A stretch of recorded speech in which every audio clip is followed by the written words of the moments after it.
Ça y est, la rentrée est derrière nous. Et maintenant, le prochain événement qu'on attend tous, non, c'est pas Noël, mais presque. C'est le salon Création et Savoir-faire. C'est vrai que c'est un peu notre Noël à nous, les créatives et les créatifs. Cette nouvelle édition du salon promet d'être encore géniale, avec plus de 300 marques créatives qui vont nous faire découvrir leurs merveilles et des dizaines d'ateliers créatifs qui vont nous apprendre de nouvelles techniques.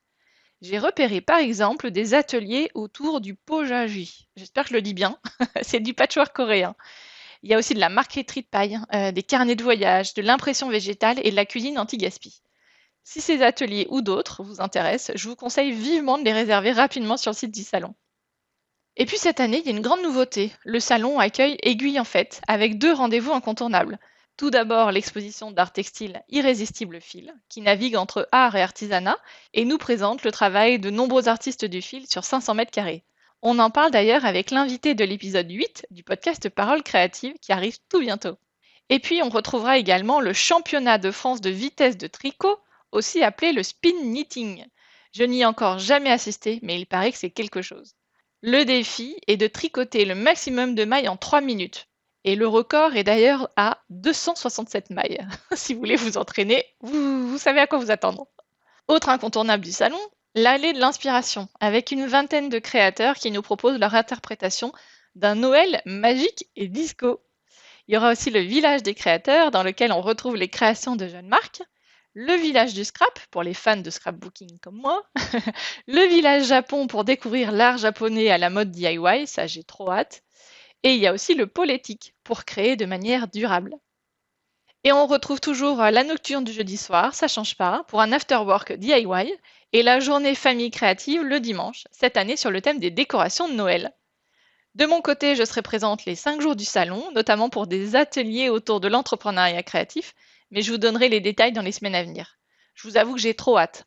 Je vous donne donc d'ores et déjà rendez-vous du mercredi 27 novembre au dimanche 1er décembre à Création et Savoir-faire à Paris, porte de Versailles.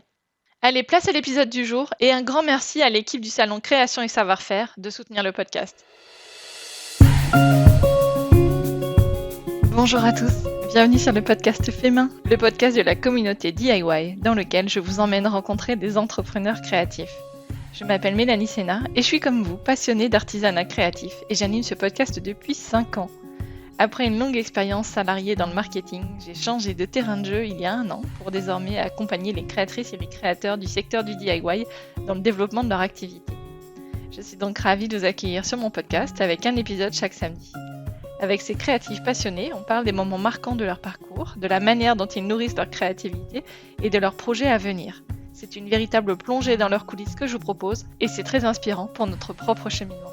Plus de 130 conversations vous attendent déjà et je vous invite à vous abonner au podcast. Là tout de suite maintenant, vous arrêtez tout.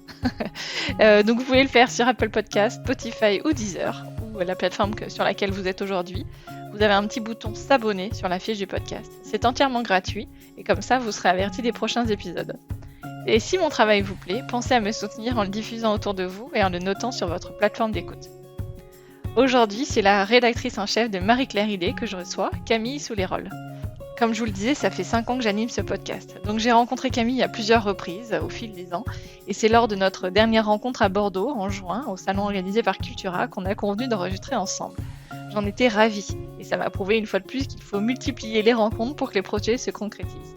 Parce que pour tout vous dire, et on en parle au début de l'échange d'ailleurs, je crois que je l'avais invité à mon micro il y a bien longtemps, mais j'hésite entre l'édition 2019 ou l'édition 2021 du Salon Création et Savoir-faire.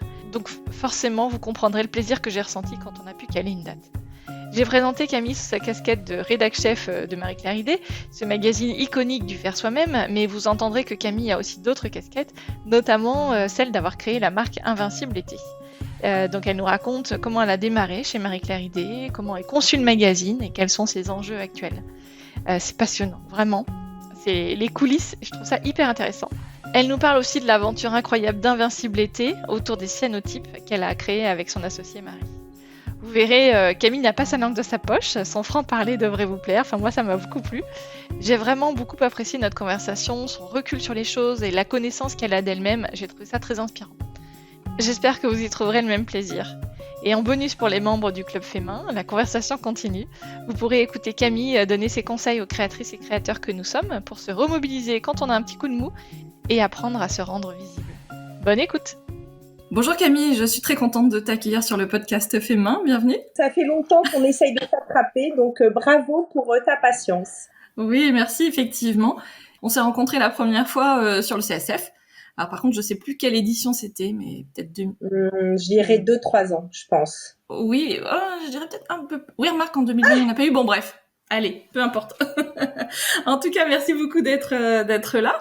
Est-ce que pour démarrer, je peux te laisser te présenter de la manière dont tu le souhaites, parce que tu es multicasquette, donc je te laisse Alors, faire. je vais essayer. Donc, je m'appelle Camille Souleyrol. J'ai en effet plusieurs casquettes. Ce qui est sûr, c'est qu'en fait, en vrai, c'est toujours la même histoire. C'est-à-dire que je suis passionnée de création et de fait main. Donc, mon grand statut, c'est que je suis rédactrice en chef du Marie-Claire Idée, qui est quand même le magazine du DIY fait main, pas le seul, mais en tout cas à mes yeux le plus beau. Et à côté, en fait, toujours dans des projets en freelance, parce que j'ai un statut chez Marie-Claire où je suis complètement salariée et complètement freelance à côté. D'accord. Ce qui veut dire qu'en freelance, en fait, je fais des projets qui ne sont pas du tout en compétition avec Marie-Claire Idée, mais qui sont toujours dans la création. Et c'est la raison pour laquelle j'ai monté Invincible Été, qui est une marque qui fait du cyanotype avec l'idée de faire toutes les pièces moi-même, ou que je réalise pour des maisons d'édition des projets autour de la broderie, autour du fait main, autour du coloriage. Voilà, moi ce qui m'anime, c'est la création. Et ce qui me fait craquer, c'est tout ce qui est fait manuellement. Ouais. Bon, donc ça a été ton parcours depuis le début, ou il y a eu d'autres choses, d'autres expériences professionnelles avant ?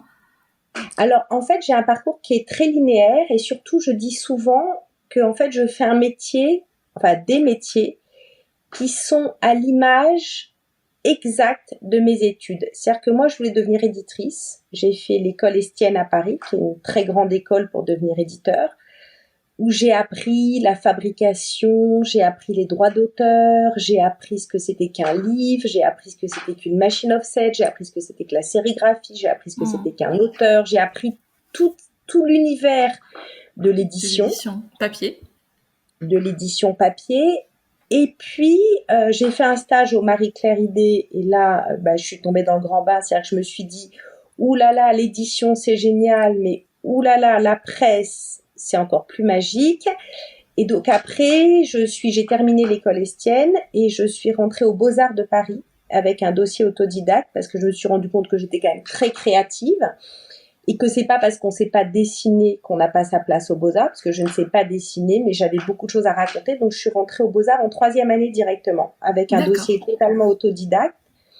Et donc, quand je parle de moi, je dis, je suis à l'image de mes études, c'est-à-dire que j'ai fait une école d'art appliqué et après, j'ai fait les beaux-arts. Donc, je suis quelqu'un qui a un imaginaire incroyable, mais qui, de cet imaginaire, va faire des projets concrets. Voilà. Je suis ce qu'on appelle une faiseuse, c'est-à-dire que j'ai une idée, j'ai un rêve, j'ai des visions. C'est comme ça que travaillent les créatifs.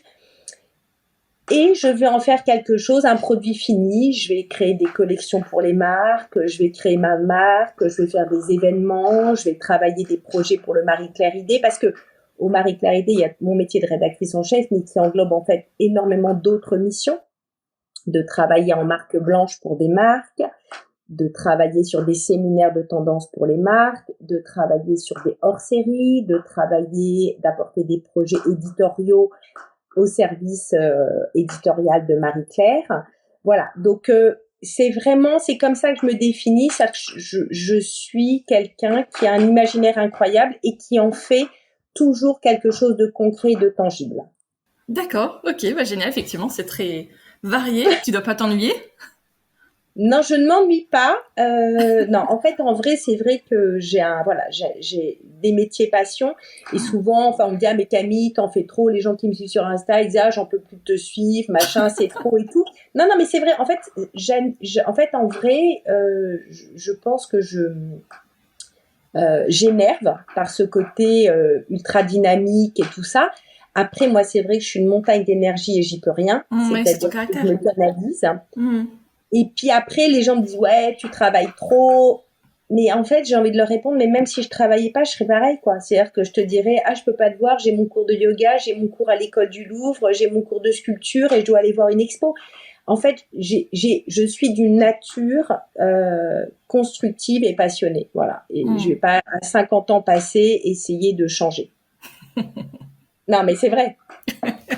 C'est souvent. Moi, je les ai pas encore, mais mon mari s'en approche. Et effectivement, c'est un peu le discours qui me tient. Et je pense que je vais dire un peu. Enfin, dans quelques années, je vais dire la même chose. Ouais, c'est clair.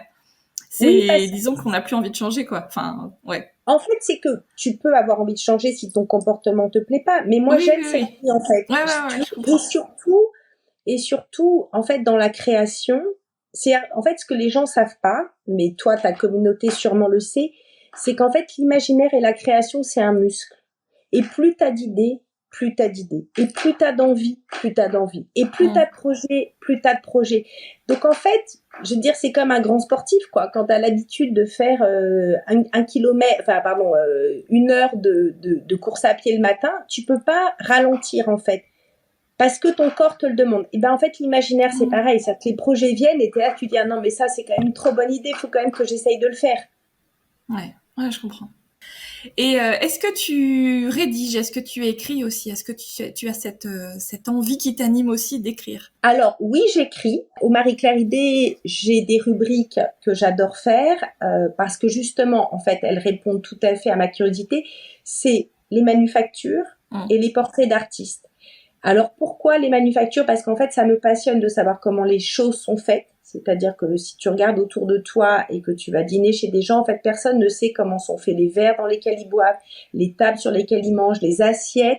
En fait, on est déconnecté des savoir-faire et ce qui fait qu'en fait, les gens n'ont plus conscience de la valeur des choses. Et tout le monde veut payer moins cher les choses.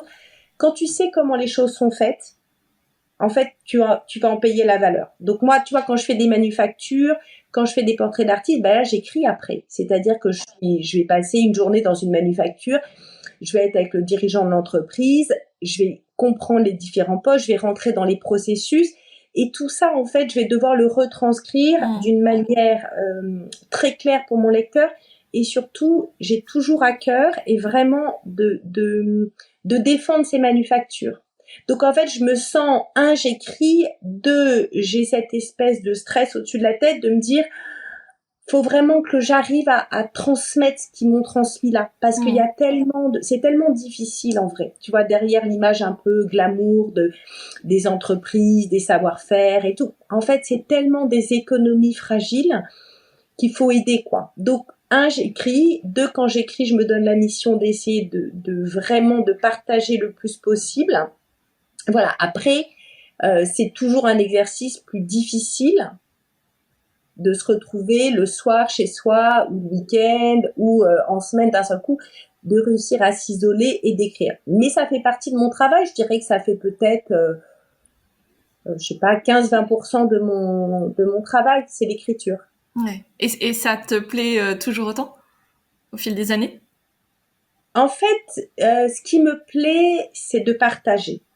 Après, en vrai, je préfère, tu vois, je trouve que c'est un exercice un peu laborieux, l'écriture, beaucoup plus pour moi que les mises en scène, beaucoup plus, en fait, c'est beaucoup plus amusant pour moi d'aller en reportage, de shooter un lieu, de passer du temps avec les ouvriers, de déjeuner à la cantine avec le directeur de l'usine et tout ça.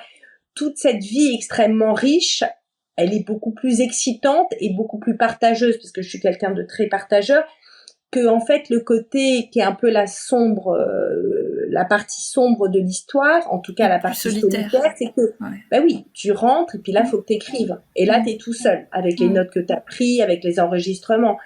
Donc j'aime parce que ça fait partie du travail, mais évidemment j'aime moins parce que c'est le côté dans l'ombre de l'histoire, quoi. Ouais.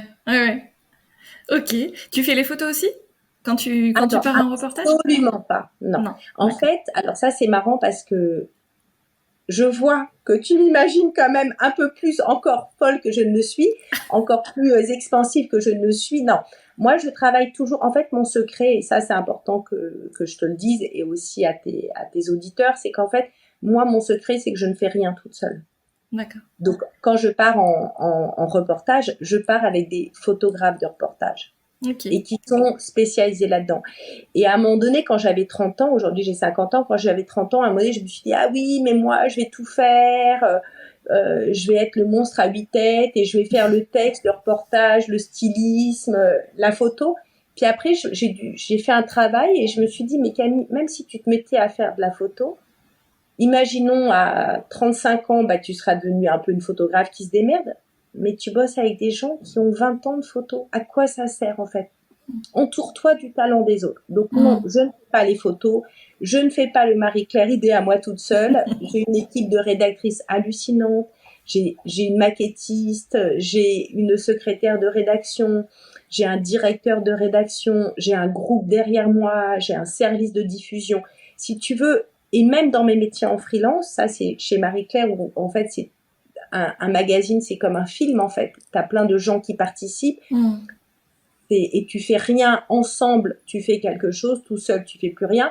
Et c'est pareil dans tous mes métiers freelance. Je ne fais rien seul en freelance. D'accord. J'ai une associée géniale pour le cyanotype, j'ai une associée géniale pour tous les projets de diversification, de coloriage, d'objets dérivés pour les musées.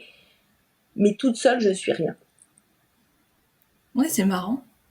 Ouais, c'est Enfin, vrai. c'est marrant. Je sais pas si c'est marrant, mais c'est rigolo parce qu'effectivement, alors évidemment, pour le Marie-Claire idée, j'avais pas de doute que ce soit une grosse équipe. Mais sur tes projets freelance, j'aurais pensé effectivement que tu travaillais un peu plus seule. D'accord. En fait, ce qui est assez marrant d'ailleurs, c'est qu'en fait, donc j'ai une associée qui s'appelle Marie Vanditelli pour les cyanotypes, qui est une des directrices de Rewards, qui est quand même un énorme groupe de presse. Et puis à côté, pour mes autres activités, les livres, les projets, parce qu'en fait, on travaille aussi beaucoup pour les musées, on crée les produits dérivés pour la RMN. Et là, je travaille avec Florence de Villers, qui est la meilleure directrice artistique que je connaisse, et on s'est rencontrés à l'école Estienne. Et Marie aussi, je l'ai rencontrée à l'école Estienne. Ah ouais. Parce que c'est quelqu'un de très fidèle. Ouais. Donc, et en fait, c'est, voilà, sans Marie, il y aurait Invincible été n'existerait pas. Sans Florence, tout ce que je fais à côté n'existerait pas. Parce qu'en fait, si tu veux, moi, je suis quelqu'un qui va, voilà, je suis une espèce de, on va imaginer que je suis je suis une machine à imaginaire, j'ai des projets, mais toute seule, je fais rien, en fait. Parce qu'il y a 1 milliard de compétences que j'ai pas.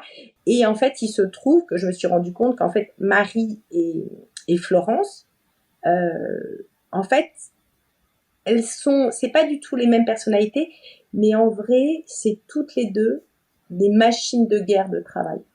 Mais des machines de guerre. C'est-à-dire que moi, j'ai un côté, je suis une énorme bosseuse, mais je vais papillonner un peu, sentir l'air du temps, ramener un projet, et puis derrière, je sais pas comment t'expliquer, quoi. C'est des machines de guerre, des filles qui ont une capacité de travail, de concentration que j'ai pas. Ouais. Mais on se complète et on est à chaque fois, voilà, c'est toujours, je te dis à chaque fois, je dis à Marie, mon associée pour les cyanotypes, la Marie, on est le yin et le yang, elle est petite, je suis grande, elle est toujours habillée en noir, je suis toujours habillée en couleur, je prends tout le temps la parole, elle est très discrète, voilà. Et Florence, c'est pareil, on est très très différentes, mais c'est le secret de la réussite, en amitié, dans le travail, en amour, bien sûr, la différence, quoi. C'est intéressant. Effectivement, on sait jamais oui, à quel point il faut être différent pour pouvoir être ensemble, que ce soit professionnel ou personnel. Ouais. Et c'est marrant, tu vois, je fais une aparté, mais en fait, je pense toujours à ça. C'est-à-dire que, en fait, les gens pensent qu'ils vont tomber amoureux ou travailler avec des gens qui leur ressemblent. Et tu vois, et sur Tinder, par exemple, c'est une aberration. C'est-à-dire qu'en fait, tu vas chercher quelqu'un, je suis pas du tout sur Tinder, hein, je suis avec l'amour de ma vie depuis que j'ai 18 ans. Mais en fait, je vois, tu vois, chez les jeunes, chez mes enfants et tout ça, qu'en fait, tu vas aller chercher sur Tinder quelqu'un qui te ressemble. Ah oui, j'adore le cinéma polonais des années 50, j'adore la mer, tu vois, et j'adore les aquariums. Ben, en fait, la personne avec qui tu vas vivre ta vie, c'est quelqu'un qui détestera les poissons, qui supportera pas la mer, qui adorera la campagne. Et c'est mon cas, hein. Tu vois, moi, j'adore la mer. Mon mec, ça lui fout un cafard. Et lui, il adore la campagne. Et moi, la campagne, ça me fout un seum pas possible. Voilà. Et tu vas penser que tu vas aimer ce qui te ressemble. En vrai, tu aimes la différence. Voilà. Donc mes associées sont très différentes et je les aime pour ça et je le dis souvent parce que voilà, les gens se disent Camille ci, Camille ça. Non, mais Camille toute seule, c'est personne. Ah ouais. Voilà. Bah écoute, très bien. Et alors, au sein de la rédaction Marie-Claire Idée, tu fais toujours appel aux mêmes rédactrices. Comment ça fonctionne? Il y a beaucoup de salariés, il y a aussi des freelances. Par exemple, si je suis créatrice et que j'écoute notre échange aujourd'hui et que je veux proposer un sujet pour le Marie-Claire Idée, comment je fais? Ah, mais alors là, en fait, c'est très marrant que tu me dis ça parce que en vrai, on a une image un peu comme ça, inaccessible. Moi, j'essaye de rencontrer le maximum de gens. Je dis jamais non. Alors après, comme tu as pu le voir, parfois je suis débordée. Mais en fait, on accueille les créateurs, mais à bras ouverts. Vraiment. Parce qu'en fait, c'est notre force. En fait, notre force, c'est de repérer les talents et de les présenter sur Marie-Claire Idée. Donc, ça peut être aussi bien pour un portrait de créateur que pour trouver des gens qui ont envie de fabriquer des objets pour le Marie-Claire Idée. C'est, en fait, contrairement à ce qu'on imagine, c'est la porte est grande ouverte.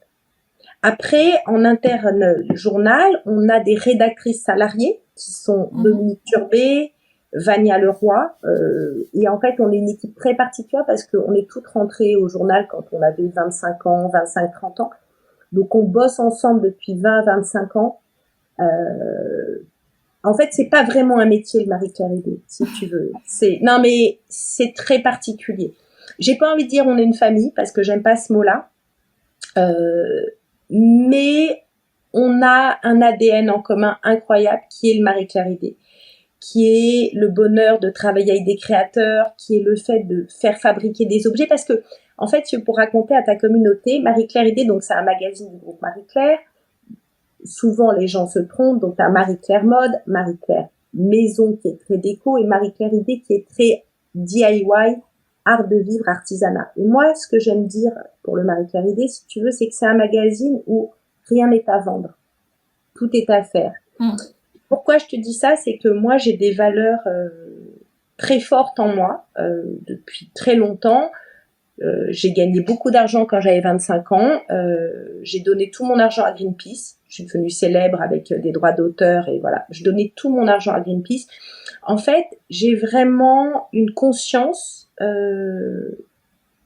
d'anti-consommation depuis très longtemps. Ça m'intéresse pas, moi. Aller m'acheter des fringues, du luxe, tout ça, mais pour moi, mais si tu veux, c'est du bullshit total. Je pense vraiment, par contre, aux valeurs de faire. Je sais très bien, tu vois, j'ai grandi avec ma maman qui me faisait des robes, pas ma maman, ma maman faisait des couvertures en patchwork, mais ma grand-mère me tricotait des pulls, ma grand-mère me fabriquait des robes. Mais ces objets, ils ont une valeur de dingue, en fait. C'est-à-dire que je peux tout jeter dans ma garde-robe. Je jetterai jamais ça. Et en dehors du fait du côté affectif, si tu veux, je pense que si les gens se réappropriaient les savoir-faire, mais on serait pas dans cette société de merde, hein, tu vois, avec cette consommation à outrance. Tu vois, et je pense que pareil pour les manufactures, c'est ce que je te disais, ça fait quand tu sais comment les objets sont faits, bah, tu vas mettre le prix et tu vas pas acheter des verres, je sais pas comment te dire, à 10 centimes, c'est pas possible en fait. Une manufacture verrière en France, elle peut pas de faire ça. Et de la même manière, bah voilà, si tu tricotes ton pull, bah tu vas avoir une affection incroyable. Mieux vaut s'acheter un pull Katia Sanchez qu'aller dans des marques de prêt-à-porter avec, si tu veux, des marges qui sont honteuses. Et tout ça, je le sais aussi par mes expériences, parce que, en fait, il se trouve que je travaille aussi beaucoup, en tout cas, j'ai beaucoup travaillé pour des marques en freelance, pour faire de la scéno, tout ça. Donc, je connais leurs marges. Mais c'est absurde, en fait. C'est vraiment, faut être le dernier des pigeons pour aller pour consommer ça. Non, mais c'est intéressant. Donc voilà, donc si tu veux, en tout cas, au Marie-Claire Idée, l'ADN, c'est savoir-faire, faire travailler des artisans, et surtout dire à tout notre lectorat, achetez pas, faites. Et ce message, il est partagé par mes rédactrices. On est toutes les trois comme ça. Voilà. Donc après, on est un magazine avec aussi beaucoup de freelance. C'est-à-dire qu'on a des gens qui viennent travailler avec nous pour la sélection des pages livres, qui viennent travailler avec nous pour des recettes gourmandes, qui viennent travailler avec nous pour la cuisine, avec Valérie Lhomme, qui est une des plus grandes stylistes culinaires d'aujourd'hui.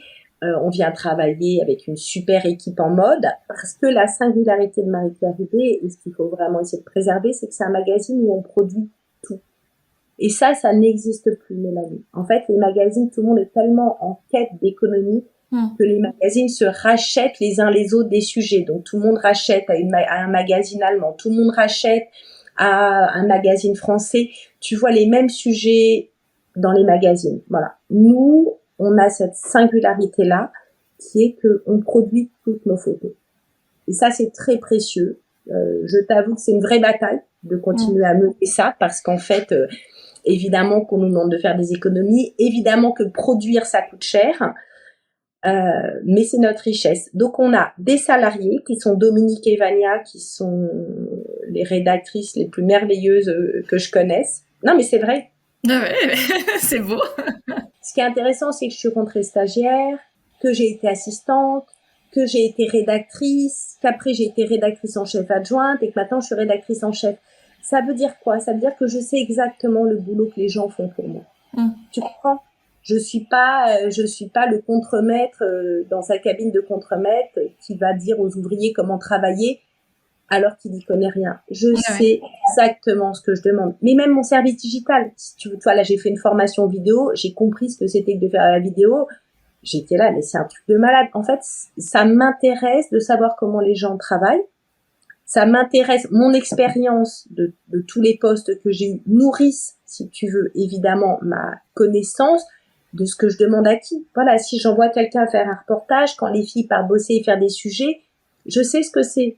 Tu vois, t'as le côté, bien sûr, tu vas partir en shooting, mais il y a la prépa. La veille, t'es là en train de préparer tes cartons, t'es en train d'acheter le pique-nique si tu pars en photo extérieure, t'es en train d'appeler les coursiers. En fait, c'est un métier qui déborde tout le temps. C'est pas un métier, tu vas pas au bureau à 9h en sortant à 17h. C'est un métier qui n'est que dans le débordement. Ouais. Mais un joyeux débordement, un débordement créatif.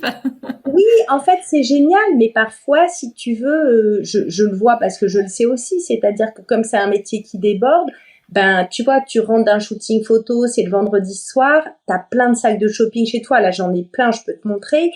Tu vas faire des bons pour les coursiers, c'est samedi, tu vas avoir 1 milliard de bordel dans ton atelier.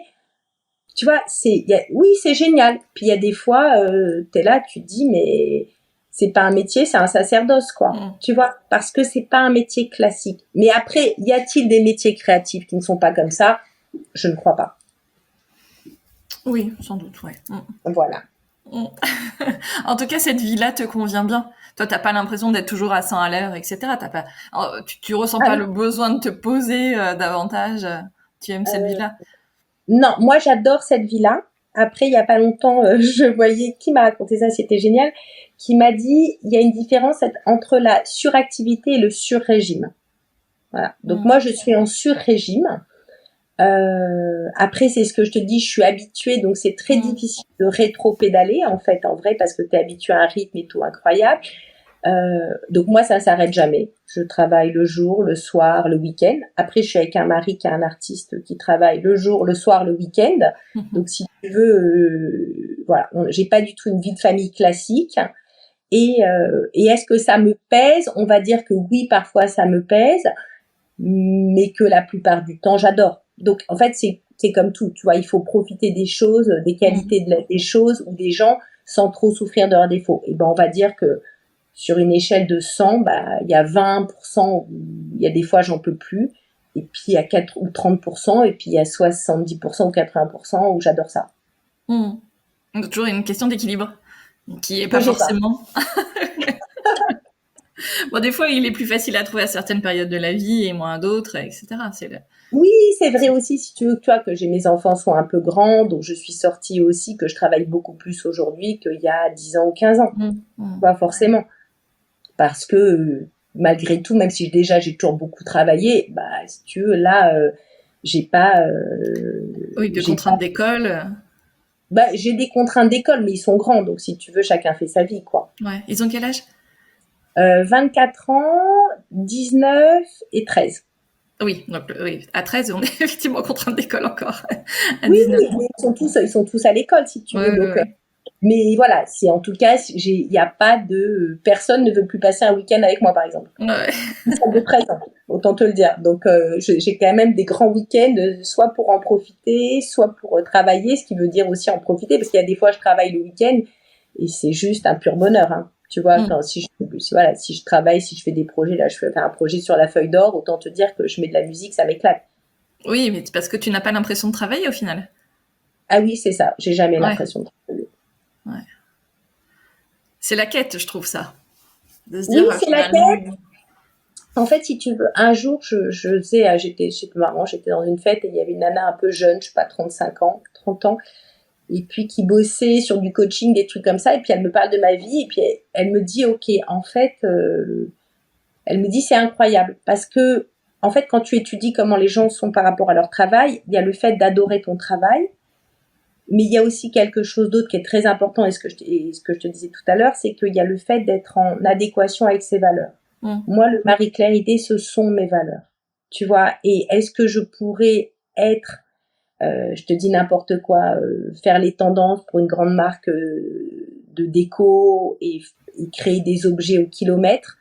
Je crois pas en fait, parce que j'ai pas envie de ça en fait. J'ai pas envie de participer à cette destruction massive, tu vois, du monde. Je pense que Marie-Claire Idé est quand même le magazine qui fait le plus de bien au monde entier. C'est-à-dire que je pense que si tout le monde disait Marie-Claire Idé, les gens iraient beaucoup mieux. Si les gens fabriquaient eux-mêmes beaucoup de choses, ça irait tellement mieux. En plus, si tu veux, là, je faisais un séminaire pour une marque, et c'est prouvé scientifiquement que faire quelque chose, ça te rend heureux, ça te rend fier, et ça rend l'objet investi d'une valeur symbolique qui va faire que tu vas pas le jeter. Donc en fait, toutes les valeurs de Marie-Claire Idé sont dingues. Et c'est un écosystème. On fait travailler. Alors, on n'a pas des budgets, si tu veux. Évidemment, on paye pas très cher les créations parce que on a une économie qui est quand même très fragile et on a beaucoup de gens qui créent des objets. Mais malgré tout, c'est une économie. Donc, en fait, on entretient un écosystème de créateurs qui fabriquent des choses dans leur atelier et qui sont payés pour ça ou défrayés pour ça, qui sont mis en valeur. On met des artistes qui sont... Voilà, moi, j'adore ça, trouver des artistes et pouvoir d'un seul coup les mettre en pleine lumière. On met des manufactures en pleine lumière, on explique en fait c'est que faire. Donc si tu veux, toutes ces valeurs-là, pour moi, elles sont, c'est tellement qui je suis que je suis en adéquation complète. Tu veux, en fait, tu sais, non, tu sais pas, mais en fait, quand j'ai démarré j'ai fait mes premiers stages au Marie-Claire Idé, j'avais 21, 22 ans. Je viens d'un milieu quand même, on va dire, aristo-bourgeois parisien, j'ai fait les meilleurs lycées et tout. Et en fait, je me souviens que quand j'ai démarré au Marie-Claire Idé, en fait, j'avais des copains en école de commerce, des grandes écoles et ça, et qui se moquaient de moi. Et qui me disaient, ah oui, tes peintures sur boîte de camembert, ou ah oui, tes broderies de mémé. Non, mais tu vois, c'était très... Oui, condescendant autant, ouais. Ah, mais bien sûr, tu vois, genre la broderie, c'était ringard, le tricot, je t'en parle même pas. Et je me souviendrai toujours de ce copain qui me disait, ah oui, tes peintures sur boîte de camembert, si tu veux. Sauf que, en vrai, là, je te parle de ça, c'était il y a maintenant plus de 25 ans, au moins 27 ans, presque 30 ans, on va dire. Mais les mentalités ont tellement changé, si tu veux. Et surtout, tous ces gens-là qui sont dans des grosses boîtes, ils ont qu'une seule envie, eux, c'est, tu vois. Se reconvertir. Ouais, c'est ça. Bah, se mettre au vert. Ouais. Oui, vraiment, tu vois, être dans une autre économie et voilà. Et c'est vrai que ces valeurs-là autour de l'artisanat qui n'étaient pas crédibles il y a 30 ans, ou en tout cas qui étaient risibles il y a 30 ans, ne le sont plus du tout aujourd'hui. Enfin, tu le vois, mais t'es dedans. Enfin, les filles de 25 ans brodent. Tu vas voir aujourd'hui une exposition, quelle qu'elle soit, il y a de l'art textile. Les savoir-faire sont en train de revenir. Tout le monde quitte son job pour faire de la céramique. Tu vois, en fait. Ah ouais, c'est clair. Mais oui, et moi, en fait, tout ça, c'est des valeurs, si tu veux, que moi je défends depuis oui, plus de 25 ans, 30 ans pratiquement. Ah ouais. Donc je suis contente, si tu veux, qu'elles émergent. Il faut qu'elles émergent plus.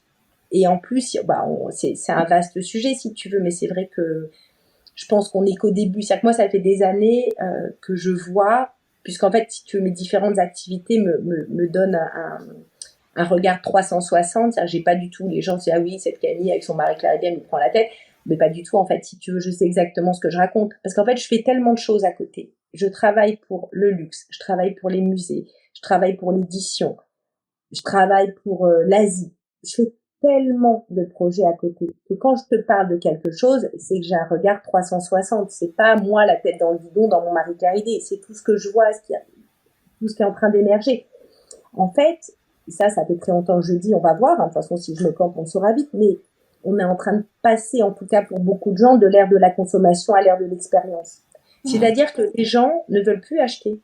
Enfin, mais tu vois, d'ailleurs, quand tu vois les jeunes, moi, les filles digitales au Marie-Claire Idem, elles dépensent toute leur thune dans des voyages, toute leur thune dans des ateliers à la papoterie. Mon fils qui a 24 ans, s'il a de l'argent, il voyage. S'il a de l'argent, il va à un concert. S'il a de l'argent, il fait un resto avec des copains. Il n'y a aucun moment, il va aller s'acheter une montre, une paire de baskets et un sac. C'est fini, en fait.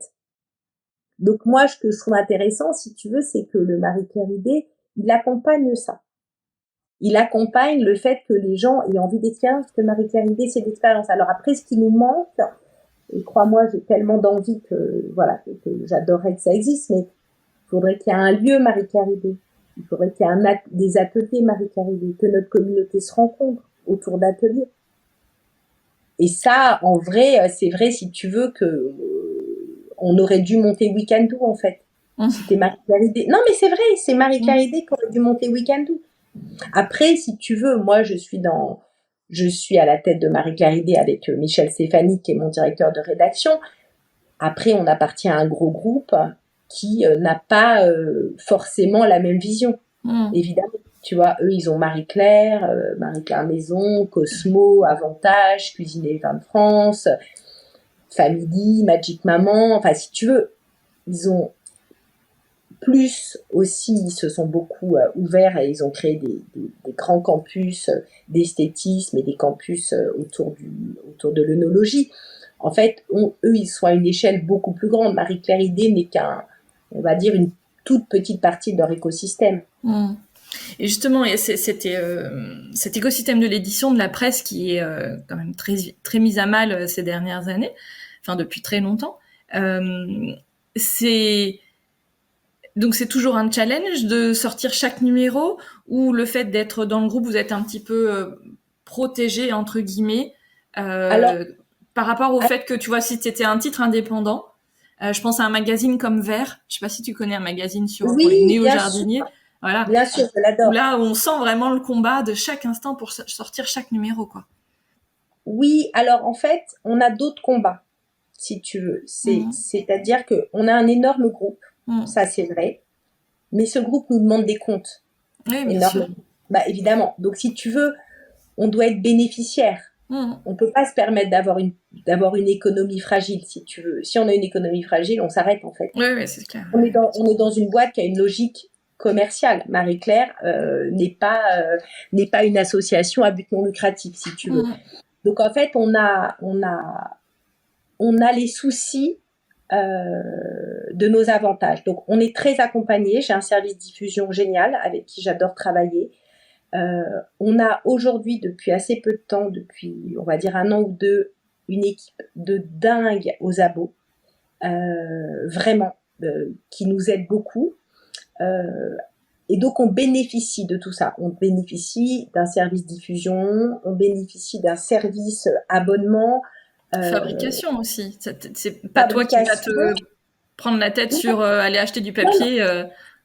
Non, et comme tu dis, évidemment, on a le Marie-Claire qui en fait va regrouper ses frais et donc va pouvoir passer des grosses commandes auprès d'imprimeurs et de papetiers, et donc va avoir évidemment des tarifs réduits, parce que c'est pas la même chose quand tu tires à 100 000, 200 000 et quand tu as 10 magazines ou que tu n'en as qu'un seul. Voilà. Après, derrière ça, on a une économie, si tu veux, on a un magazine très très cher à produire. Et on a besoin de recruter. En fait, pourquoi je te dis ça, c'est pour tes auditeurs, ne serait-ce que s'il y en a 1 sur 100 qui fait ça, qui va acheter le Marie-Claire Idem, c'est génial parce que pourquoi ? En fait, le Marie-Claire Idem va bien. Tu vois, donc je fais des réunions titres avec tous les gens qui participent, tous les 2 mois, on a une énorme table ronde avec la pub, les abonnements, les opérations spéciales, la diffusion, les études, et on met carte sur table. Qu'est-ce qui s'est passé? Qu'est-ce qui s'est passé avec le dernier numéro? Où est-ce que ça a décroché? Dans quelle région? Pourquoi il a marché? Pourquoi il n'a pas marché? Pourquoi il a marché en plus? Pourquoi il n'a pas marché en plus? Voilà. Donc, en fait, les derniers chiffres sont plutôt bons. On est au-dessus des objectifs en abonnement, ce qui est exceptionnel et ce qui veut dire surtout qu'il n'y a pas de désamour. Tu comprends? Parce que le problème de la presse aujourd'hui, c'est pas qu'elle coûte cher à fabriquer, c'est que les gens l'achètent plus. Donc, si tu veux, il y a un désamour réel de la presse. Marie-Claire Idé n'a pas ça parce que on a une communauté qui est quand même qu'un vrai, mais exactement, en fait, notre communauté, elle est à l'image de qui on est dans le journal, c'est-à-dire qu'il y a des gens passionnés et qui oui, ont besoin de cette bulle créative. Alors, il y a les gens qui ont besoin de cette bulle, et puis il y a des gens pour qui c'est toute une histoire, en fait. C'est-à-dire que quand tu parles du Marie-Claire à des gens, ils vont dire « Ah non, mais arrête, je l'adorais, je le lisais avec ma maman. » C'est vrai. J'ai déjà entendu ça. Oui, mais ces gens-là, je leur dis « Mais achète-le aujourd'hui, en fait. » Et moi, je dis toujours ça quand j'ai la chance d'avoir une prise de parole comme là que tu me l'offres, c'est achetez-le. Achetez-le parce qu'en fait, en vrai, on en a besoin, et que si un jour il s'arrête, les gens vont me dire « Oh, mais t'aurais dû nous le dire, on l'aurait acheté. » Ben, je vous le dis, en fait, achetez-le. Non, mais c'est vrai, non, mais t'as raison, parce que c'est toujours après coup. Ah, ben, c'est dommage, vous arrêtez. Et puis les gens se disent, bah ouais, mais Marie-Claire Idé, il y a le groupe Marie-Claire derrière. Mais oui, mais ça s'arrêtera jamais. Mais ça, c'est une institution. Non, on est très fragile. On peut être plié en 6 mois, 1 an, en fait. Vraiment.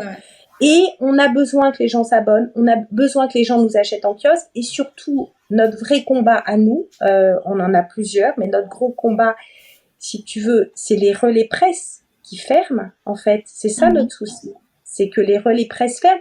Là, j'ai fait un reportage sur Arles, un magnifique reportage de 6 pages sur toutes les adresses Arles.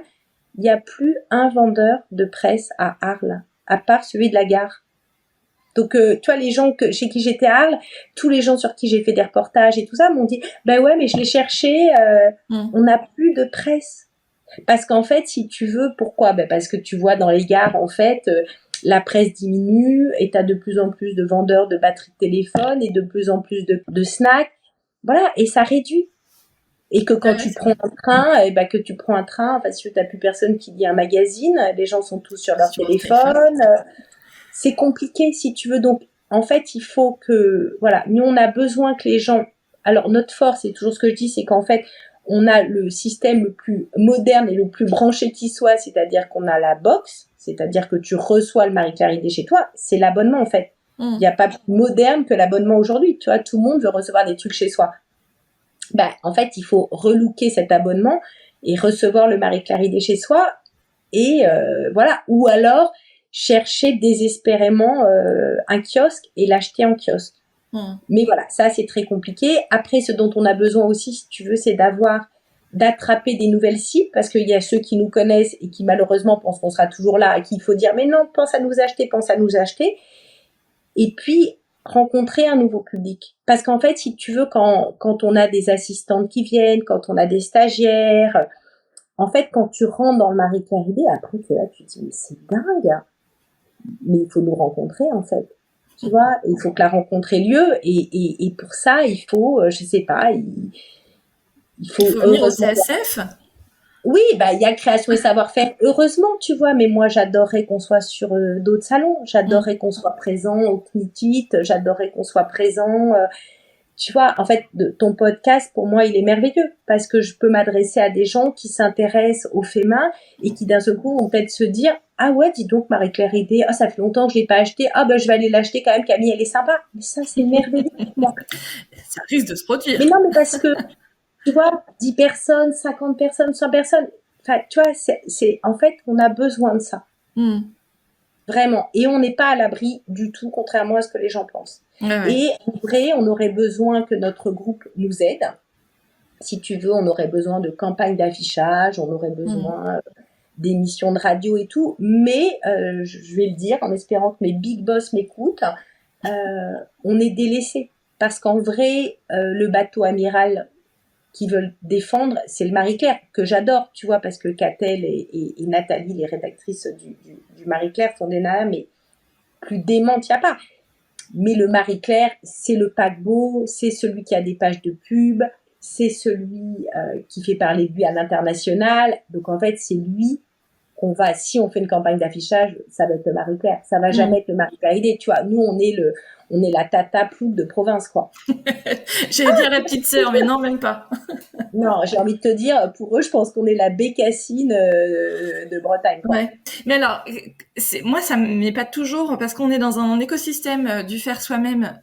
J'ai l'impression qu'il n'a jamais été aussi important que maintenant, parce que, Oui. notamment après le Covid, enfin, pendant le Covid et maintenant après, on a quand même fait vachement de choses de nos mains, que ce soit évidemment au niveau créatif ou dans sa cuisine, etc.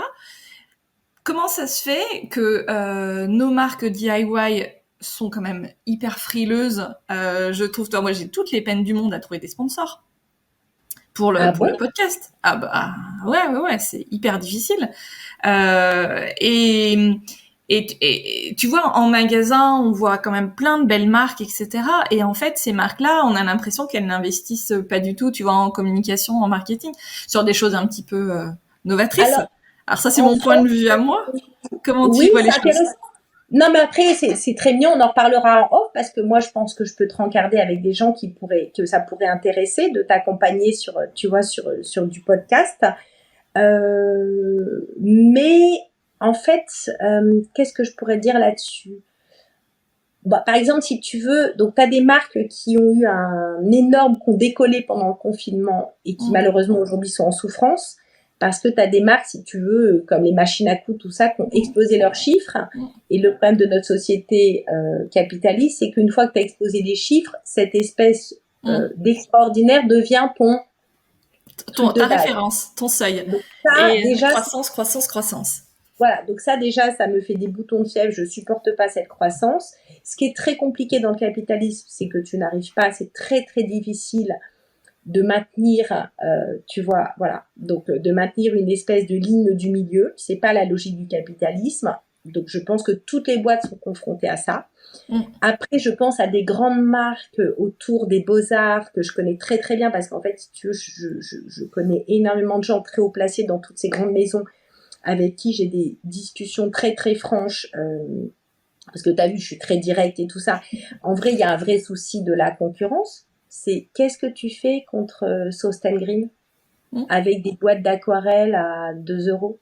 Qu'est-ce que tu fais contre Action avec des boîtes d'aquarelle de Chine à 1,50 €? Oui, et ça s'applique sur tous les marchés, je suis d'accord. Ouais, c'est clair. Parce qu'en plus, c'est de la merde, tu vois. Donc, c'est des pigments de merde, mais l'emballage est joli, donc tu vas acheter la boîte d'aquarelle à 3 francs. Et puis, c'est pas cher. Et c'est pas cher, et c'est chiant, ce pas cher. Tu vois, faut arrêter le pas cher. Tu vois, c'est comme faut mieux acheter un truc cher, de qualité. Faut mieux acheter une très belle aquarelle de qualité avec des super pigments que d'acheter de la merde chez toutes ces marques que je déteste. Alors, j'espère que la boss de Soest & Green ne va pas m'écouter parce qu'elle est très sympa. Mais c'est pas de la qualité, quoi. Tu comprends? Et le problème, c'est que les gens ne comprennent pas, ne veulent pas entendre que la qualité se paye. Mais en fait, c'est la même chose. En plus, aujourd'hui, c'est-à-dire que le marché de la mode a beaucoup faussé parce qu'avant, t'achetais une pièce chère, elle était de qualité. Maintenant, t'achètes une pièce chère et c'est de la merde. Parce qu'en fait, tout est fait dans la même usine en Chine.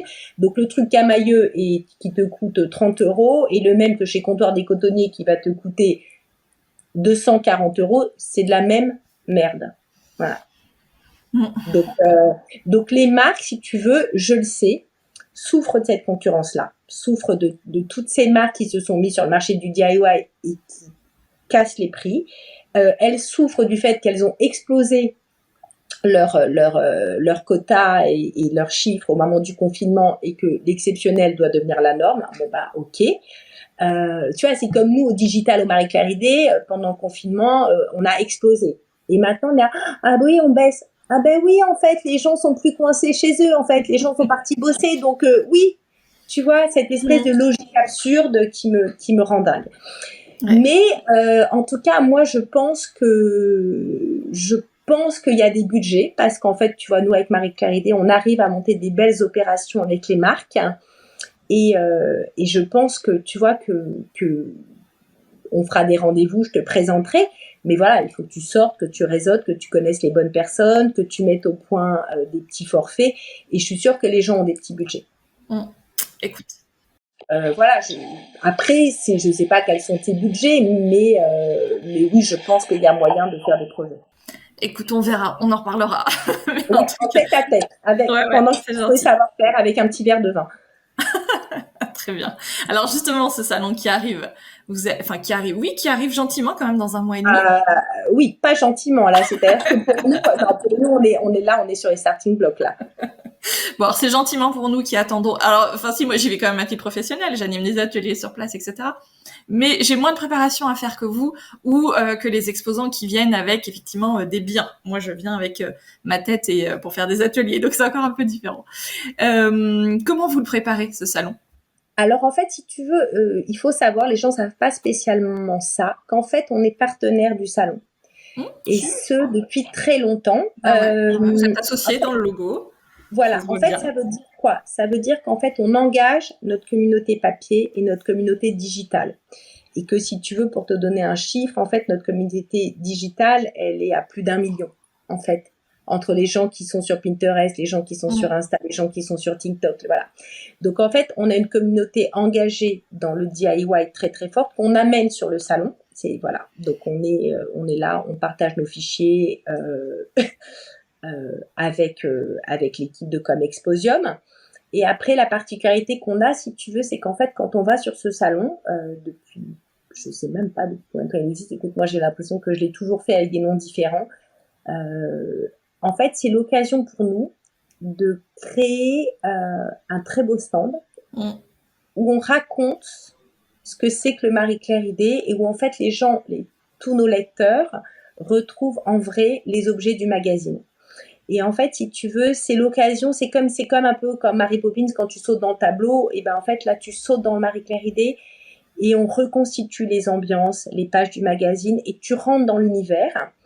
Et contrairement à tous les salons, en fait, c'est l'équipe de Marie-Claire Idée qui est sur place. On n'a pas des hôtesses qui sont derrière le stand. Moi, je vais être là-bas pratiquement, je pense, tous les jours. Je vais rencontrer mon lectorat. C'est un moment d'échange incroyable. C'est-à-dire que c'est très souvent le moment où les gens, en fait, viennent nous dire « il est bien, je m'abonne, je le déteste, je me désabonne ». En fait, il est pour nous comme c'est mercredi, jeudi, vendredi, samedi, dimanche. Tu vois, c'est 5 jours d'études, en fait, pour moi. Grandeur nature, ouais. Et de prise de contact. Et en fait, par exemple, tu vois, il y a 6-7 ans, on avait changé la maquette du mag, on avait changé l'esprit du mag parce qu'on voulait attraper les plus jeunes. Donc, on avait on était sur un univers un peu plus Insta. On s'était gaufré, on avait perdu 10 000 abonnés, ça avait été l'enfer. Et au salon, le retour avait été tout de suite. Ah ben, je l'achète plus. Ah non, mais je suis déçue, machin. Voilà. Et là, ce qui était intéressant, on verra sur cette édition, mais en tout cas, toutes les dernières éditions, il n'y avait pas de désamour. Alors, je suis assez curieuse de voir parce que tu vois, là, entre nos abos, on a fait plus 15% en abonnement et le salon, que va dire ma cible? Que va dire mon lectorat? Est-ce qu'ils vont venir en étant dans l'amour? Est-ce qu'ils vont venir en étant dans le désamour? Voilà. Donc, c'est un point, si tu veux, c'est vraiment pour nous le grand rendez-vous dans l'année. Avec notre lectorat, avec tout un écosystème de gens qui sont passionnés par le DIY. Moi, je travaille avec Vanessa, la boss de création et savoir-faire depuis 25 ans. Je peux dire qu'aujourd'hui, c'est devenu une amie. Tu vois, on s'est rencontrés dans le cadre du travail et voilà. Et c'est quelqu'un qui a des valeurs mais dingues autour du fer.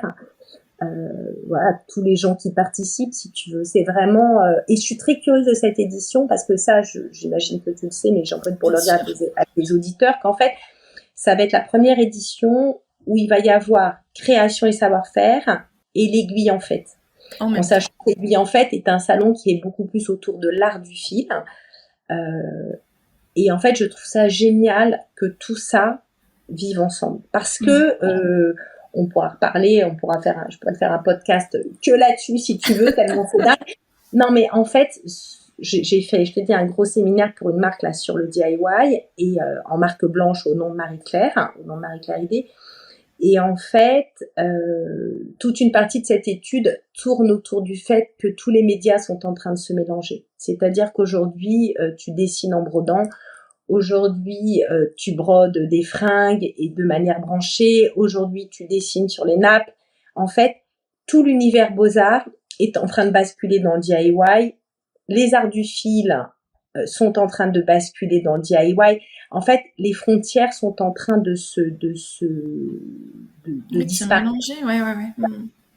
Donc, en fait, je suis très, très, très curieuse de cette édition qui va d'abord présenter un nombre incroyable de marques, beaucoup plus que d'habitude d'exposants, et qui va faire se rencontrer tous ces gens. C'est-à-dire que entre la nana branchée qui dessine, un petit néné sur son t-shirt blanc et la petite tata qui vient d'un petit village près de Bourgogne, je pense à ma tata, d'un petit village près de Bourgogne avec son club de patchwork, tu vois, parce qu'en fait, j'adore ça.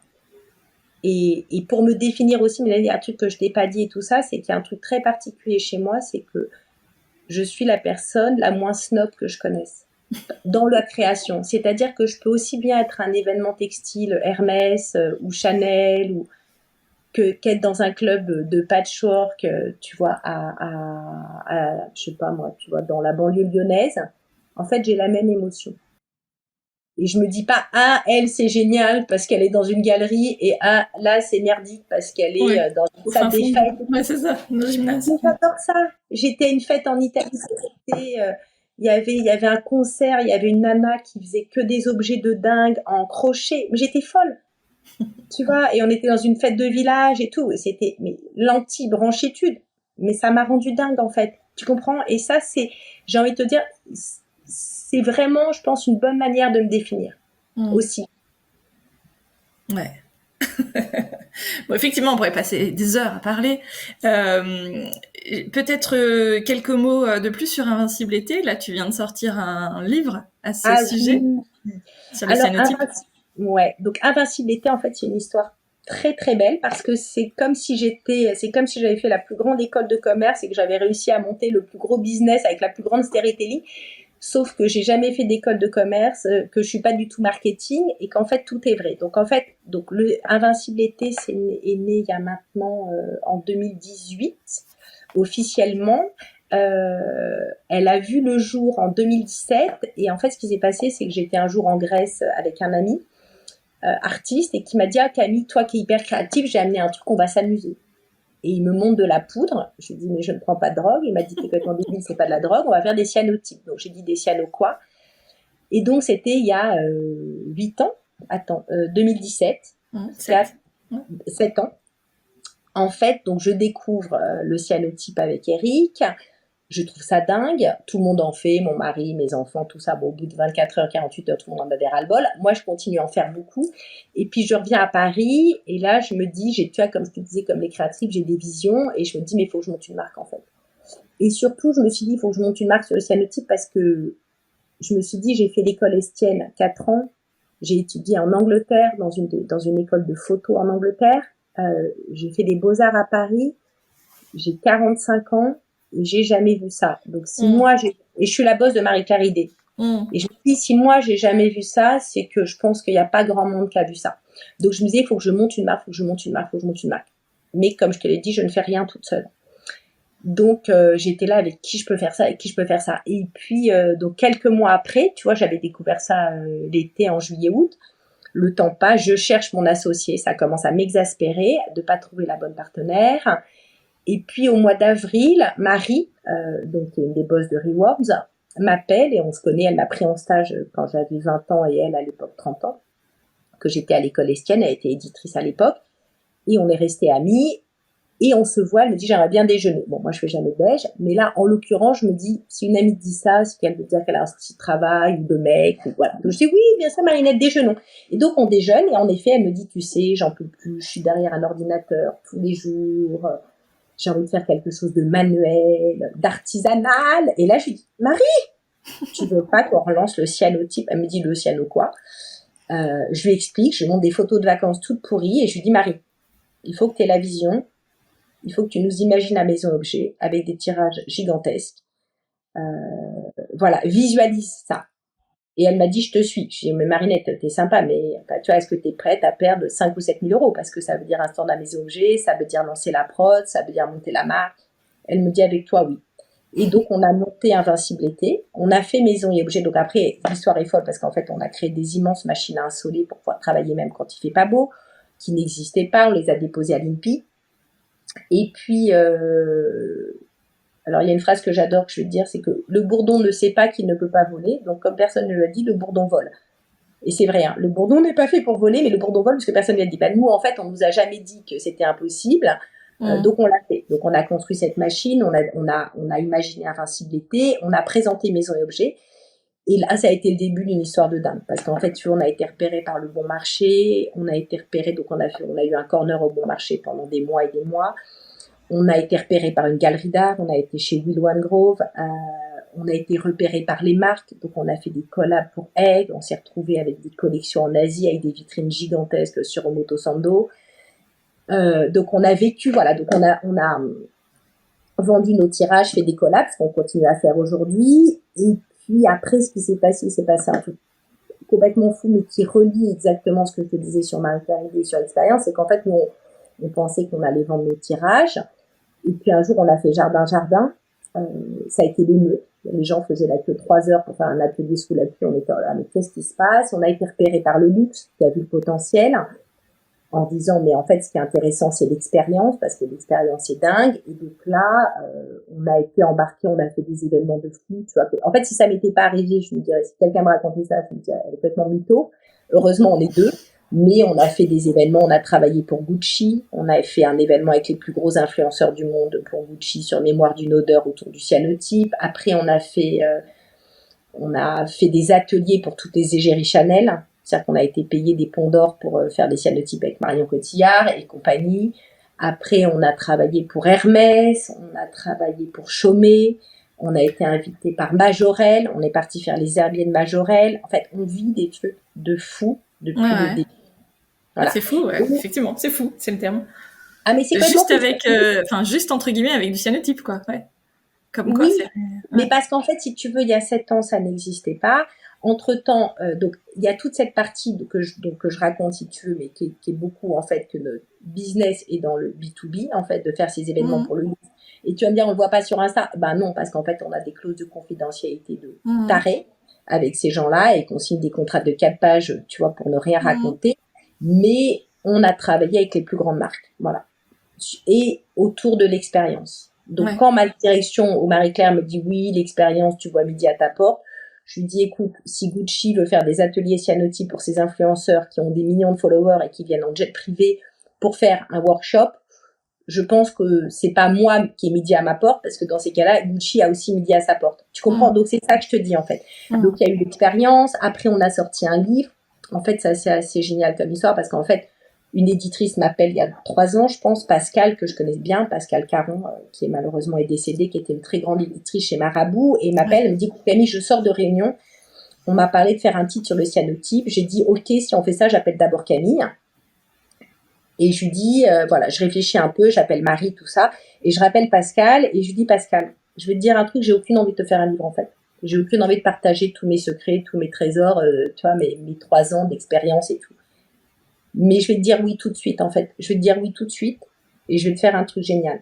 Parce qu'en fait, comme je viens de l'édition, en fait, si quelqu'un te parle d'un projet, tu peux être sûr que quelqu'un, au même moment, est en train de penser à la même chose. Et c'est pas que les gens se copient, c'est que ça s'appelle dans l'air du temps. Et donc, on sort le livre, on le fait, magnifique, super beau. Et puis, en fait, elle nous appelle 3 mois après la parution en disant, les filles, je suis hyper contente. Tous les natures et découvertes viennent de le référencer et je suis hyper contente parce qu'il y en a un qui sort dans 15 jours. Donc, ce que j'avais pensé 3 ans avant, 2 ans avant, de dire si je te le fais pas, quelqu'un va en faire un, bah, c'était le cas. Et c'est pas quelqu'un qui nous a copié du tout. Parce qu'en fait, le temps de sortir un livre, c'est quelqu'un qui était en train de travailler dessus en même temps que nous. Donc, on a fait ce livre qui a été un énorme succès et surtout, c'est ce qu'on appelle aujourd'hui un livre de fond. Un livre de fond, ça veut dire que c'est pas le livre qui reste, qui arrive en librairie, qui reste 3 mois et qui repart. C'est un livre qui est arrivé dans un secteur où il y avait rien, donc qui reste. Donc ça, c'est très intéressant parce que comme je déteste le jetable, comme je te l'ai dit, moi, faire des one-shots, ça m'intéresse pas. Donc il y a eu le premier tome. Le premier tome, j'ai dit à Marie, mais Marie, on va pas dire à 7000 personnes d'acheter des kits sur Internet, surtout qu'il n'y avait pas de kit français à l'époque. Et donc j'ai embarqué Marie dans un projet qui était complètement fou, c'était de créer notre kit. Donc Marie, elle a cru qu'elle allait crever, mais elle a suivi. Et donc on a monté un kit de toutes pièces. Après, on s'est rendu compte que si on le faisait, on allait crever. Et donc on a cherché un industriel pour nous accompagner. J'ai réussi à convaincre Claire Fontaine qui m'a dit écoute, je te parle de tout ça il y a 3 ans, personne ne faisait le type. Claire Fontaine me dit écoute, on y va, mais tu payes toute la créa et dans 1 an, si on est rentré dans nos frais, je te rembourse. Bon, Claire Fontaine nous a appelé 3 mois après en disant donnez votre RIB, on est au-dessus des objectifs de tout. Non mais c'est vrai. Et en fait, si tu veux, ce kit maintenant est en 6 langues. Et là, je pars l'accompagner à Francfort pour les grands comptes internationaux parce qu'en fait, Claire Fontaine a ajouté à son catalogue quelque chose qui n'existait pas et ça leur ramène pas 200 €. Hein. On est sur des gros chiffres, voilà. Donc c'est un vrai succès. Et ce que je trouve génial aussi pour parler à des créateurs, si tu veux, j'étais aussi avec un éditeur là, le big boss du chêne là, il y a 2 jours. Le gros problème d'aujourd'hui, et ça c'est l'école start-up de merde, c'est qu'aujourd'hui, en fait, les marques veulent faire quelque chose qui existe et qui a marché et tout le monde fait la même chose. Ah, super, on va faire le pain sans gluten, la farine de riz. Ah, super, on va faire la ligne de maillot de bain solaire. Ah, super, on va faire le nouveau bouquin Interflora. Voilà. Toutes ces marques arrivent, elles n'inventent pas, elles copient et elles défoncent le marché. Voilà. En vrai, c'est pas ça le succès. Le succès, c'est quand tu arrives avec quelque chose qui n'existe pas. Parce que, tu fais de mal à personne. C'est-à-dire que moi, quand je suis arrivée avec le cyanotype, j'ai piqué la place de personne. Il y avait personne sur le marché. Donc, je suis pas venue défoncer une pauvre petite marque qui était là, qui essayait de se lancer. Je suis arrivée dans un truc où il n'y avait rien. Personne n'avait jamais présenté de cyanotype à Maison Objet. Personne n'avait présenté de cyanotype à Jardin. Voilà. Donc, je suis arrivée avec quelque chose sans abîmer personne. Et j'ai créé un succès et un nouveau produit là où il n'y en avait pas. Voilà. Donc en fait, l'aventure d'Invincibilité, si tu veux, elle est géniale parce que au niveau de l'entrepreneuriat, elle est très très riche. Après, on apprend des échecs, si tu veux, on a eu des procès phénoménaux, et donc je parlerai pas, mais je sais ce que c'est que de se battre, d'avoir une société. En fait, c'est dément tout ce que j'ai appris. Ouais. Alors, pas dire, si tu veux, j'ai gagné de l'argent parce que j'ai découvert ce que c'était que d'avoir une société et qu'on se fait défoncer par les impôts et que j'arrive pas à digérer la pilule. Surtout si tu veux que c'est un truc qu'on fait avec Marie le soir et le week-end. Donc c'est un peu comme si, tu vois, c'est un peu comme si tu faisais du babysitting et on vient de prendre une des babysitting. T'es là, tu te dis, mais attends, je paye déjà des impôts avec le boulot que je fais le jour. Laisse-moi faire mes babysitting. Mais voilà. Mais non. Mon comptable me dit, il y a de l'argent, les impôts prennent. Mais en tout cas, si tu veux, c'est une aventure extraordinaire humainement avec Marie. C'est une aventure extraordinaire au niveau du créatif. Au niveau de tous les gens qu'on a rencontrés, enfin, tu vois, qui part faire les herbiers Majorel, qui fait des cyanotypes avec Marion Cotillard, qui rencontre les égéries Gucci, mais c'est nous en fait. Et en plus, je trouve ça très intéressant parce que je te dis, en fait, ça me conforte sur l'expérience. Ça me conforte sur cette notion que les gens ne veulent. Voilà, ils pourraient inviter les influenceurs Gucci et leur filer 4 000 € de fringues. Plus 10 000 €, enfin, il n'y a plus de budget là-dedans, mais c'est pas ça qu'ils leur proposent en fait. Ils leur proposent une expérience. Ouais. Bon, écoute, moi je suis déjà convaincue par l'expérience. Je crois que au CSF, on voit déjà bien que tous les gens ont envie de faire des ateliers en fait. Donc d'ailleurs, inscrivez-vous maintenant, n'attendez pas sur place parce que généralement c'est un peu full. T'as raison, tu sais que c'est marrant que tu me dises ça, mais je vais faire un post aujourd'hui sur mon compte Insta. Parce qu'en fait, j'ai dit ça en dernière réunion. Je sais pas si mon digital l'a fait. J'ai dit, mais annoncez-le, parce que tu te retrouves 15 jours ou 3 semaines avant, mais t'es dégoûté, quoi. Ouais, c'est clair. Donc, je me fais tout de suite une petite note. Donc, inscrivez-vous. Écoute, merci beaucoup, Camille. C'était hyper intéressant. Eh ben, merci à toi. Pour conclure, qu'est-ce qui te rend la plus fière aujourd'hui dans tout ce parcours ? Alors, qu'est-ce qui me rend fière ? Tout. Tu gardes Non, tout. mais c'est vrai, oui, non, mais tout si tu veux, parce que, en fait, contrairement à ce que je dégage aujourd'hui, c'est-à-dire, tu vois, beaucoup d'assurance et que les choses sont faciles à faire, en fait, j'étais une jeune bourrée d'angoisse et parce que j'osais pas faire les choses. Et j'avais toujours cette phrase, tu vois, à chaque fois que je vais décrocher mon téléphone pour avoir un stage, je m'étais écrit sur mon téléphone à l'époque, comme ça, à cadran, j'avais mis cette phrase de Sénèque géniale qui est « Ce n'est pas parce que les choses sont difficiles que l'on n'ose pas, c'est parce que l'on n'ose pas que les choses sont difficiles. » Et en fait, ce dont je suis le plus fière, c'est le chemin parcouru. Voilà, c'est entre cette jeune fille que j'étais très malheureuse, très angoissée, sûre que j'arriverais à rien, que j'aurais un boulot de merde, que j'aurais pas d'amoureux, que j'allais tout rater. Voilà, de ce chemin que j'ai fait, pas toute seule, hein, évidemment, avec la psychanalyse aussi, tu vois, si c'est ça que je dois dire aux gens, c'est faites-vous aider. Et d'avoir fait que voilà, j'ai une vie qui me ressemble. Tu vois, j'ai tout choisi, j'ai rien subi. Et ça, toi, quand je rencontre des gens qui me disent bah ouais, mais tu comprends, j'ai pas eu le choix, machin. Non, moi j'ai tout choisi et rien subi. Et ça, mais je n'ai pas payé gratos. Tu comprends ce que je veux dire? Voilà, ce chemin, et quand j'étais à l'école Estienne, que toutes mes copines sont parties bosser dans l'édition, que moi je me suis dit mais je peux quand même pas aller me mettre derrière un ordinateur, tu vois, toute l'angoisse que ça a généré, tu vois, tout ce chemin. J'ai mis longtemps à décoller, tu vois, c'est-à-dire que mes copines bossaient à 23 ans, 24 ans avec des gros salaires chez Géo, machin. Et moi, je vivotais jusqu'à 25 ans, tu vois. Mais en vrai, tout ce temps passé à me dire, il faut pas que je choisisse les choses par peur. Il faut que je les choisisse par envie. Ça rend mon parcours voilà, très riche. En fait, je te dis, voilà, je suis fière de ce chemin parcouru, je suis fière d'avoir construit ma vie à l'image de qui je suis, quoi. Tu vois, je suis pas, et comme je suis quelqu'un d'hyper entier, bah ça m'arrange parce que je crois que je pourrais pas faire des choses contre ma nature, en fait. Très bien. Est-ce que ça répond à ta question? Parfait, c'est parfait. Non, et ça fait penser aussi, tu sais, souvent on se dit que c'est le chemin qui est beau et pas forcément le résultat à la fin, quoi. Enfin, le résultat aussi peut être intéressant, mais tu vois, c'est vraiment ce chemin. Oui, et puis le dépassement, et puis je te dis, le fait d'avoir construit, tout se construit, en fait. Tout se construit. Le chemin que tu fais, les choix, bien sûr, la fidélité. C'est-à-dire que si tu veux, ma force aujourd'hui, c'est que tous les gens avec qui je travaille depuis que j'ai 22 ans, si je les appelle aujourd'hui pour faire un projet, ils vont me dire « Ah, cool !» en fait. Parce que c'est quelqu'un qui est toujours dans le gagnant-gagnant. Tu vois, je fais jamais les trucs à l'envers. Je suis quelqu'un de très carré, de très intègre. Voilà, donc ça, c'est merveilleux, en fait, parce que j'ai capitalisé. Tu vois ?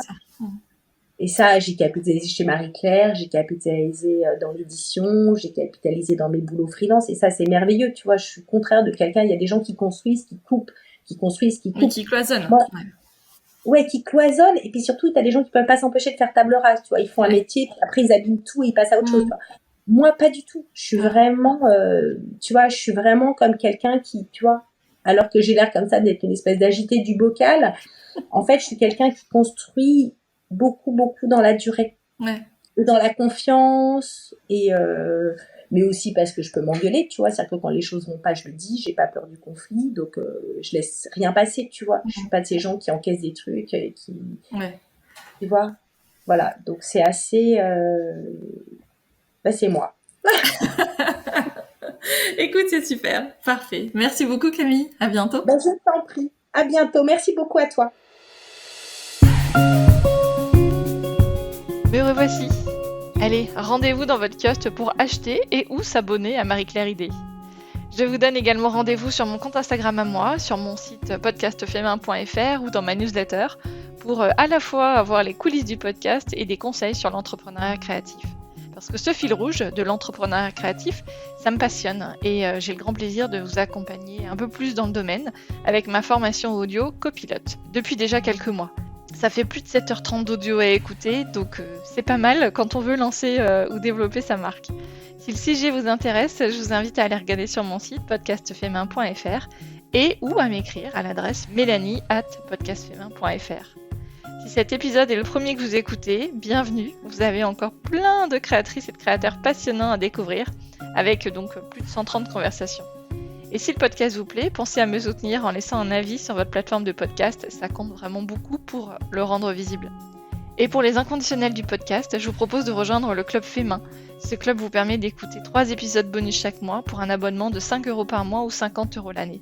Si je fais le parallèle avec le magazine Marie-Claire Idée, ça fait un peu comme un abonnement à un magazine finalement, et ça m'aidera énormément à faire vivre ce podcast toute l'année. Parmi les bonus, il y aura comme aujourd'hui la suite des épisodes avec les invités sur des sujets bien précis, mais aussi des partages d'expériences de créatrices et de créateurs ou des conseils d'experts. Et il y a aussi des audios de ma formation à l'entrepreneuriat créatif. Rendez-vous sur podcastfemain.fr/club pour souscrire.